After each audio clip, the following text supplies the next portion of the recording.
बिस्मिल्लाहिर्रहमानिर्रहीम। अस्सलाम वालेकुम। आज हम पढ़ेंगे पेंथोथेनिक एसिड।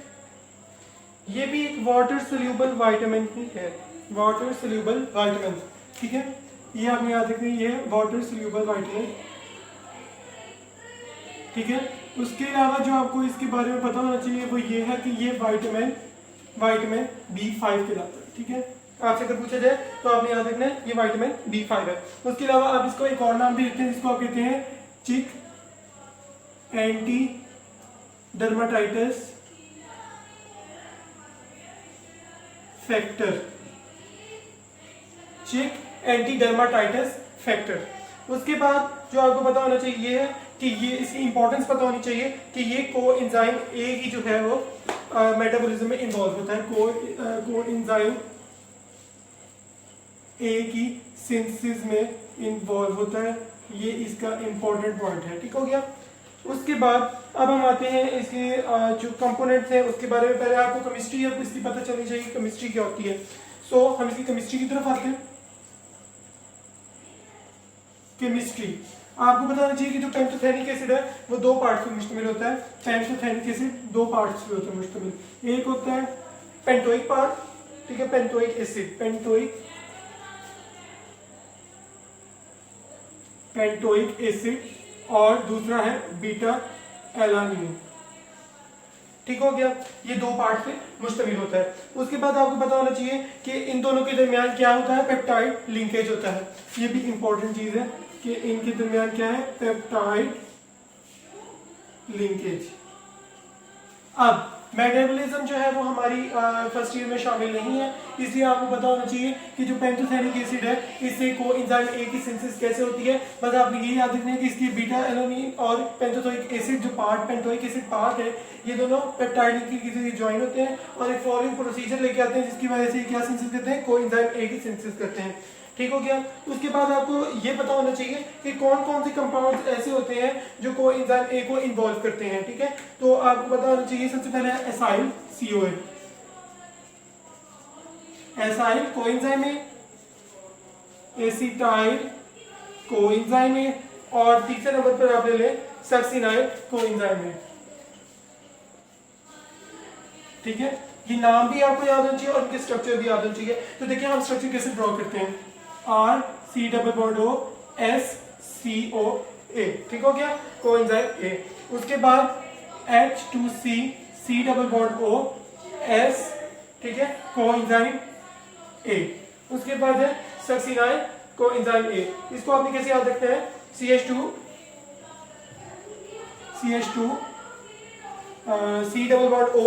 उसके बाद S, और उसके बाद COA, और यहाँ जो आपके पास आएगा वो भी आएगा COOH, सॉरी यहाँ से आएगा COOH।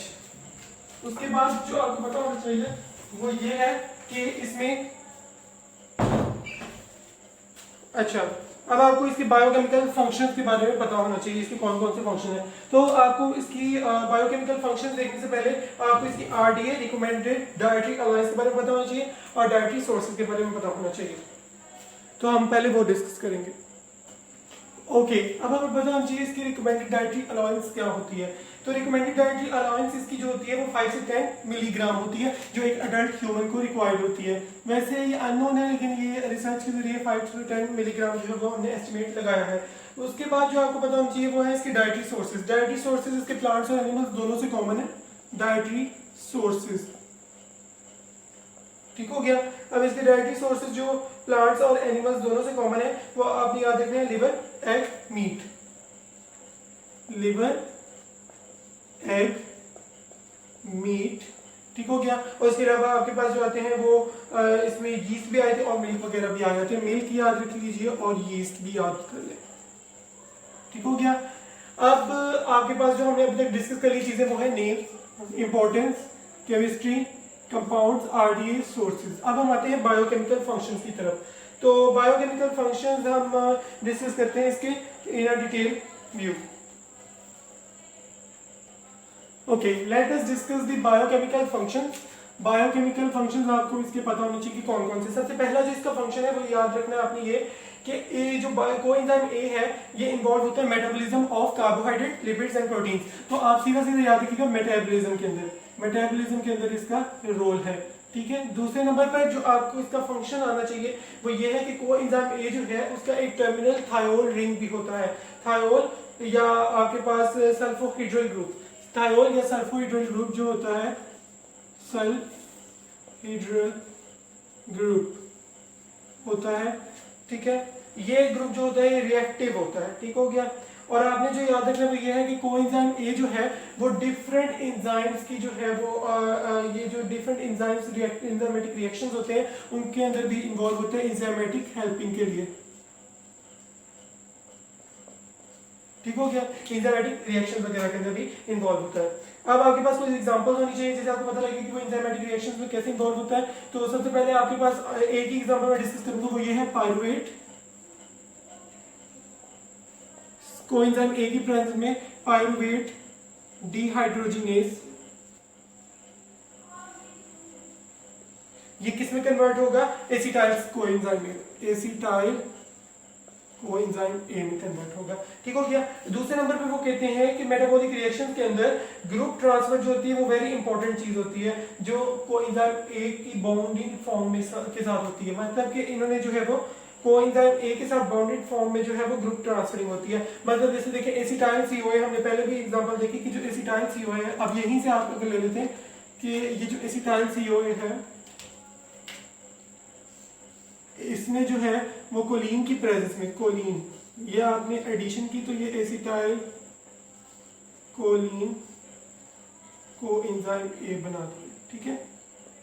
तो ये होगी enzymatic bounded coenzyme bounded form transfer of क्या ग्रुप है, ग्रुप ट्रांसफरिंग होती है, ठीक है। तो उसके बाद आपको जो पता होना चाहिए वो ये है कि इसको आप मेटाबॉलिक इंटीग्रेशन का कोएंजाइम भी कहते हैं, coenzyme of the metabolic integration, ठीक है। ये हम लिख लेते हैं कि मेटाबॉलिक इंटीग्रेशन का कोएंजाइम ऑफ मेटाबॉलिक इंटीग्रेशन। इससे मुराद ये है कि ये डिफरेंट जो रिएक्शंस होते हैं मेटाबॉलिक रिएक्शंस उसके अंदर इन्वॉल्व होता है, जिसमें इसका बड़ा एसेंशियल रोल होता है। उसके बाद आपके पास आता है सक्सिनाइल सीओए का रोल, कोएंजाइम ए का रोल। सक्सिनाइल कोएंजाइम, अब याद रखिएगा इसने जो है फोस्फायरेंस जो होते हैं हीम के अंदर जो फोस्फायरेंस होते हैं उसकी इसमें सिंथेसिस के अंदर जो है वो इन्वॉल्व होना होता है, ठीक है। कोएंजाइम ए ने जो है वो फोस्फायरेंस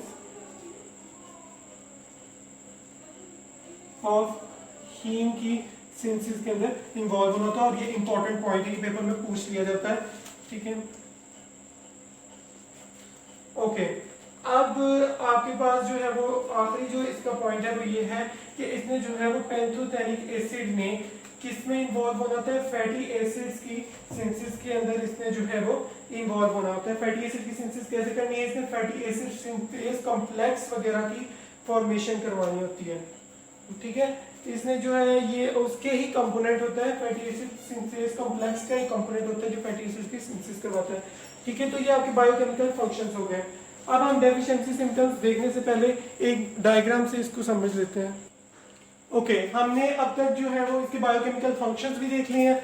अब हम देखते हैं इसकी utilization of coenzyme A. Coenzyme A की यूटिलाइजेशन कैसे होगी, कार्ब्स, अमाइनो एसिड जिसको आप प्रोटीन्स भी कह सकते हैं, और फैटी एसिड जो लिपिड्स आते हैं, फैटी एसिड्स, ठीक है। इन तीनों ने मिलना है कोएंजाइम ए के साथ, इन्होंने कोऑपरेट करना है और कोएंजाइम ए ने इसको क्या करना है, जो टीसीए साइकिल होता है, ठीक है, इसका आपने साइकिल वगैरह में एनर्जी वगैरह की प्रोडक्शन में इन्वॉल्व होना होता है, फैटी एसिड्स में। यहां से याद रखिएगा फैटी एसिड्स। अब ये जो फैटी एसिड्स आ रहे हैं, फैटी एसिड्स के अंदर टैग्स की सिंथेसिस करवानी, ठीक हो गया। उसके बाद कोलेस्ट्रॉल में इसने विटामिन डी, स्टेरॉइड हार्मोन्स वगैरह की सिंथेसिस करवानी है, जो अभी आपको इतना डिस्कस करने की जरूरत नहीं। कार्ब्स में आपको पता होना चाहिए, और कीटोन बॉडीज में, कीटोन बॉडीज एनर्जी के अंदर इन्वॉल्व हो रहे हैं,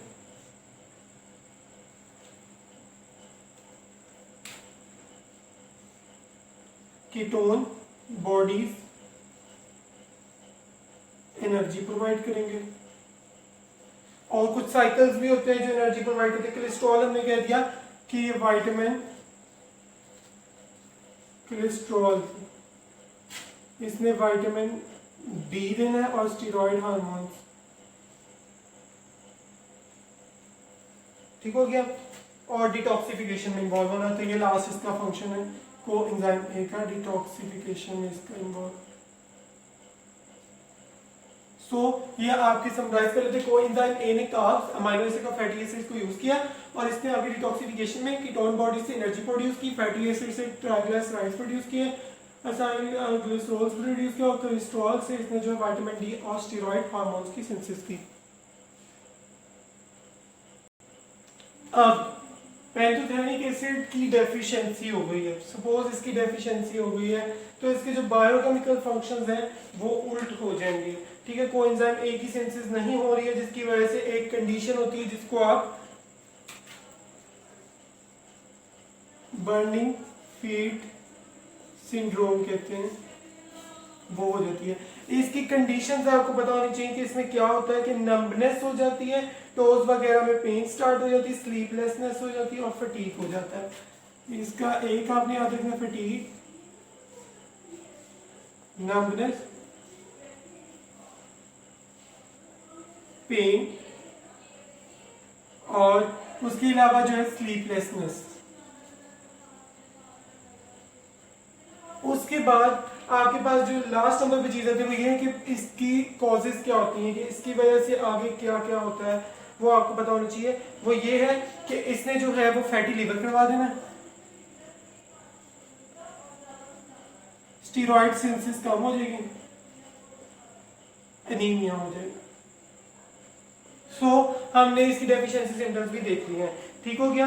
होप सो आपको ये सारा पैंथोथेनिक एसिड सारा समझ आ गया होगा। अब इसको हम समराइज कर लेते हैं। हमने पैंथोथेनिक एसिड के नेम्स को रिवाइज किया कि ये जो है वो B5 कहलाता है। उसके अलावा एंटीचिक डर्मेटाइटिस फैक्टर जो है इसको कह सकते हैं आप। उसके अलावा अब आपको इसका पता होना चाहिए वो ये है कि जो पैंथोथेनिक एसिड है इसकी इंपॉर्टेंस, इसमें जो है वो कोएंजाइम ए की सिंथेसिस में उसकी मेटाबॉलिज्म में इन्वॉल्व होना होता है। अब इसकी केमिस्ट्री आपको पता होनी चाहिए। इसका एक पार्ट होता है पेंटोइक एसिड और बीटा एलानिन होता है जो आगे पेप्टाइड लिंकेज के जरिए ज्वाइंट होते हैं। इन्होंने आगे किसकी सिंथेसिस करनी है, इन्होंने कोएंजाइम ए की सिंथेसिस करनी है through our several reactions which are not important for our topics.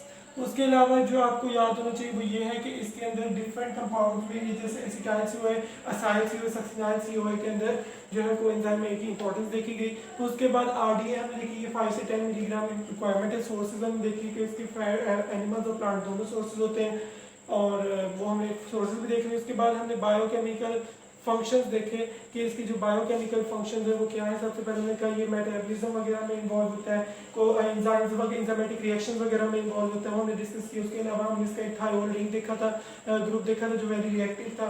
और इसके अलावा हमने देखा कि ये मेटाबॉलिक रिएक्शंस वगैरह के अंदर ग्रुप ट्रांसफर जो होता है वो कोएंजाइम ए के साथ बाउंडेड फॉर्म में ही होता है। उसके अलावा जो हमने देखा कि ये मेटाबॉलिक इंटीग्रेशन के अंदर इन्वॉल्व होता है। और उसके बाद हम देखा कि सक्सिनाइल सीओए का रोल क्या है कि इसने जो है वो फॉस्फोराइलेंस की सिंथेसिस करवानी होती है हीम के अंदर और ये इंपॉर्टेंट फंक्शन भी था। उसके अलावा हमने कहा फैटी एसिड की सिंथेसिस करनी है, फैटी एसिड सिंथेस कॉम्प्लेक्स का एक कंपोनेंट होती है, ठीक हो गया। उसके बाद आती है डेफिशिएंसी सिम्टम्स की तरफ। डेफिशिएंसी सिम्टम्स जो है अगर इसकी वैल्यूज कम हो जाती हैं पैंथोथेनिक एसिड की तो कोएंजाइम ए की भी ऑब्वियसली वैल्यू कम हो जाएगी जिसकी वजह से बर्निंग फीट सिंड्रोम होगा। इसमें क्या होता है कि नंबनेस हो जाती है, पेन, फटीग और स्लीपलेसनेस होती है। और इसकी जो आगे कॉजेज जो होती हैं, जो ये आगे क्या करता है तो ये फैटी लिवर करवा देता है, स्टेरॉइड सिंथेसिस को कम कर देता है और एनीमिया कॉज करता है। होप सो आपको सारा लेक्चर समझ आ गया होगा और थैंक्स फॉर वाचिंग। और ये हम अगले लेक्चर में जो है विटामिन जो रह गए हैं वो डिस्कस करेंगे। Thank you.